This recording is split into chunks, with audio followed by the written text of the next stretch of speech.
Hi everyone. ఇలా నేను ఒక్కడే వచ్చినప్పుడు మోస్ట్లీ ప్రతి చెట్టుకు నీళ్ళు పట్టడం ఇబ్బంది అయిపోతుందని చెప్పేసి ఇలా నేను ఒక సైడ్ పెట్టేస్తా ఉన్నా వాటరు. అయ్యే మొత్తం చూడండి, ఇదంతా వచ్చేస్తుంది వాటర్. ఈ మూలకు పెడితే అయ్యే నీళ్ళు నిండి ఇదంతా స్ప్రెడ్ అయిపోతుంది. అలా ఏ మొక్కకైతే అందలేదో మళ్ళీ నేను మళ్ళీ ఆ మొక్కకి మళ్ళీ సపరేట్గా పడతా ఉన్నాను. ప్రజెంట్ ఇక్కడ పైప్ వేసి వదిలేసాను. ఇలా వదిలేయడం వల్ల అక్కడ నుంచి ఇది మొత్తం నీళ్ళు పోతూ ఉన్నాయి లోపలికి. అలా వెళ్ళి ఇలా వెళ్ళి అలా అలా టెంకాయ చెట్టుకి వెళ్ళిపోతూ ఉన్నాయి, కొబ్బరి చెట్టుకి అలా పోతుంది.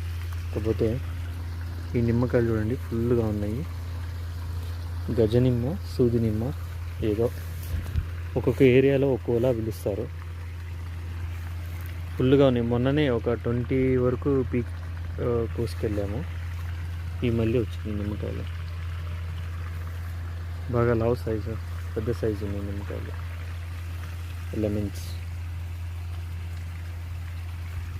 ఇంకా టెంకాయ చెట్టు చూసారు కదా, అంతకుముందుగా ఇది ఇన్సులిన్ మొక్క. ఇది ఉండి మల్బరీ హైట్ వెళ్ళిపోయింది. అప్పుడు అమ్మ కొమ్మ నాటింది కదా, అది కాస్త చాలా పెద్దగా అయిపోయింది. ఇకపోతే ఈ మొక్కని నేను చాలాసార్లు చూపిద్దాం అనుకుంటున్నా, మిస్ అయిపోతున్నా.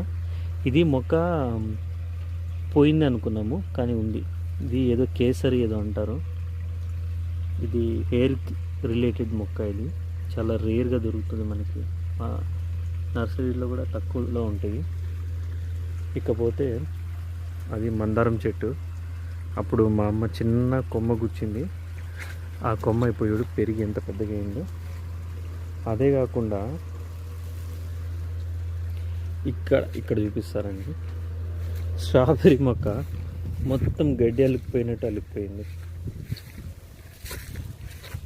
ఒక మొక్క పెడితే అది మొత్తం అల్లుకుపోయి చాలా అయిపోయింది చూడండి, తీగలు తీగలు. స్ట్రాబెర్రీ మొక్క లాస్ట్లో అదంతా అల్లుకుపోయింది లాస్ట్ వరకు. దీన్ని రన్నర్స్ని ఇలాగే వదిలేస్తే చాలా మొక్కలు తయారవుతాయి. అందుకని చెప్పేసి ప్రజెంట్ నేనేమి పీకకుండా అలాగే వదిలేసాను. ఈ పిచ్చి మొక్కల తర్వాత పీకేద్దాం. ఇంకో ఇలాగా రన్నర్స్, ఇదంతా మనం నాటింది కాదు, ఇంకో తీగలు ఇలా వచ్చేసి అలా అలా అంతా అల్లుకుపోతూ ఉంది. సో ఇది అల్లుకుపోవడం వల్ల మనం తర్వాత నెక్స్ట్ వాటిని కట్ చేసి మళ్ళీ సపరేట్ చేసుకోవచ్చు అన్ని మొక్కలు అని చెప్పేసి వదిలేసాను. మొన్న పీకిన మొక్కలన్నీ నిండిపోయినాయి.